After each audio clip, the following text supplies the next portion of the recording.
Oh yeah, thought time on left, right. I wanna live my best life. Thought time on left, right, left, right. Thought time on left, right. I wanna live my best life. Thought time on left, right. Hey everyone, it's your boy Keys the Prince, and you're watching The Beast of Africa. So, your name Keys the Prince, what's the story behind it? So the name Keys the Prince comes from the fact that I played keys.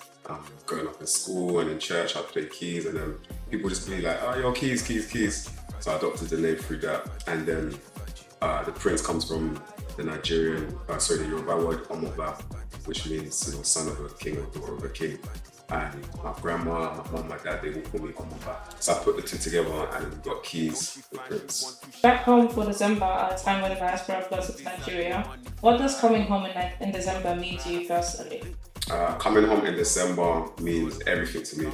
I've never actually been in December. It's my first December. It's been amazing. I think it's a great way to connect with the people back home, island, mainland. It's a great way to connect with diaspora.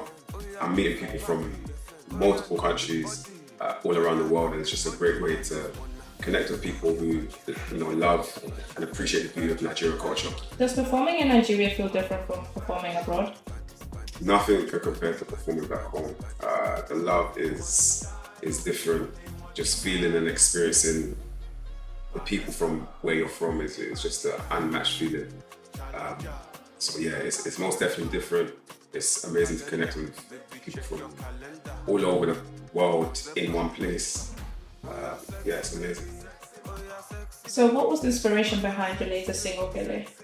So the inspiration behind Gilly was I wanted a Fuji song, but I reinvented Fuji song, so I'm calling it Fujiristic, so it's like Fujiristic. It's a modern twist on the traditional Fuji sound.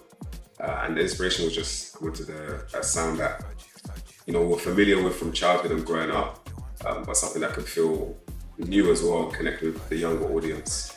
So yeah, that was the inspiration behind it. If you had to describe your sound in 3 words, what would they be? I would say nostalgic. I would say refreshing, and I would say iconic. So Fuji is such a deeply traditional street-rooted sound. What drew you to it, and how do you approach blending Fuji with more global modern styles? So Fuji is something I grew up with in the car, on those 3-hour journeys to your auntie's 50th, 60th birthday. My dad would just have Fuji legends on repeat, and it's something that at the time you don't necessarily appreciate as much, but as you're growing up and getting older, you see the beauty and how talented the Fuji artists are. As someone with Nigerian roots who also connects with the diaspora, what does representing your culture mean to you beyond just music? So representing my culture beyond music means keeping a foundation that has been built and built well alive. We've got great artists that have come before me. We've got Fela Kuti, we've got Two-Face, Nice, The Banj, the list goes on.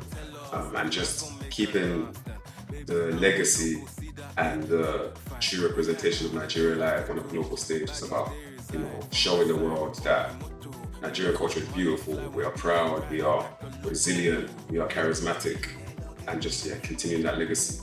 How does a day in the life of Keys the Prince look like? A day in the life of Keys the Prince is never the same. It's always different. For example, I could wake up and I could just have studio, or I could wake up and have a shoot, and then I have a show in the evening. So every day is different, but every day is definitely a lesson, and just I find new ways that I can improve myself day by day. Okay. So what do you have planned for 2026? 2026, this is an exclusive, but you're getting a project. I think we're going to do 2 projects this year. It's been about 3 years since I've truly delved into the Afro sound. So I think, 3 is my favorite number. I think it's time to give the world a project. But has living between cultures, home and diaspora, changed the kind of stories you want to tell in your music? I think living between cultures has definitely impacted the type of stories I want to tell in my music. I think now I am completely committed to showing that Nigerian-London experience and giving it to the world in a unique, quite relatable way. If someone pressed play on your music for the first time, what is the one thing you hope they feel about you by the end of the song? I think if someone presses play on Keys the Prince for the first time, I want them to feel like music is just beyond being heard. I want you to feel something. I want to evoke an emotion out of you, and I want you to want to come back for more. So, yeah. Okay. Any collaborations that we can look up to for next year on your projects? 26 collaborations for my project next year. Expect some big and up-and-coming names on it as well.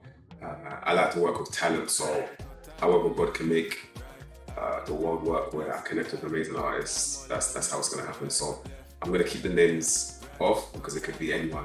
You never know, you might hear Beyonce stuff on my project, God can do everything. So yeah. My Beats of Africa is bridging two worlds together. So showing that London way and then that Nigerian Yoruba way, blending the worlds together and taking it to the world. I'm Keys the Prince, aka Omo London.